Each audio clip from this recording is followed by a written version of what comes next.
Para sa akin, ang social justice ay nangangahulugan ng pagkapantay-pantay at karunungan sa lipunan.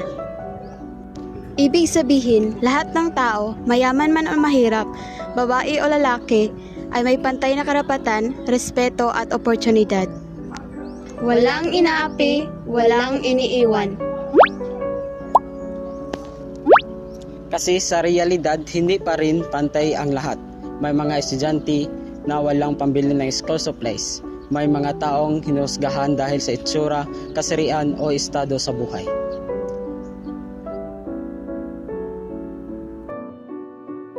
Sino ang apektado?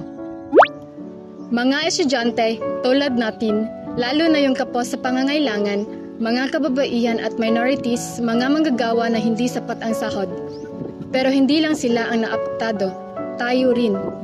Kasi may karapatan tayong pumili maging bahagi ng problema o bahagi ng solusyon.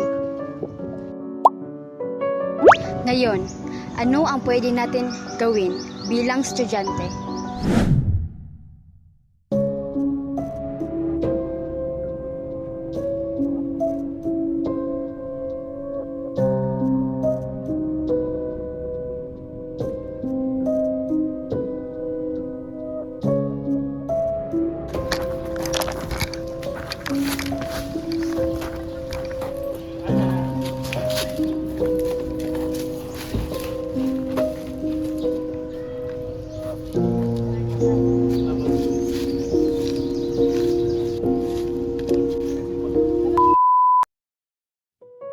Iwasan at labanan ang bullying.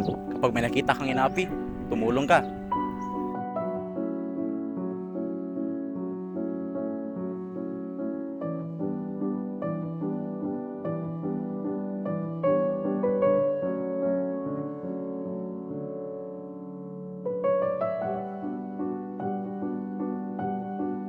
Tumulong sa kapwa.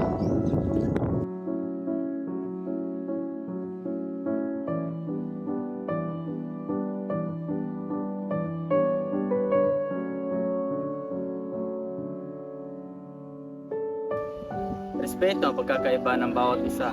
Relihiyon, lahi at kasarian. Respeto lang. Maging patas sa simpleng paraan.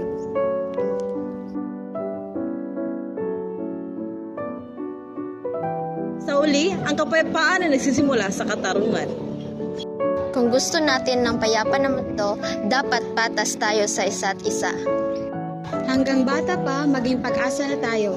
Ikaw ang tunay na simula ng pagbabago. Peace start with fairness.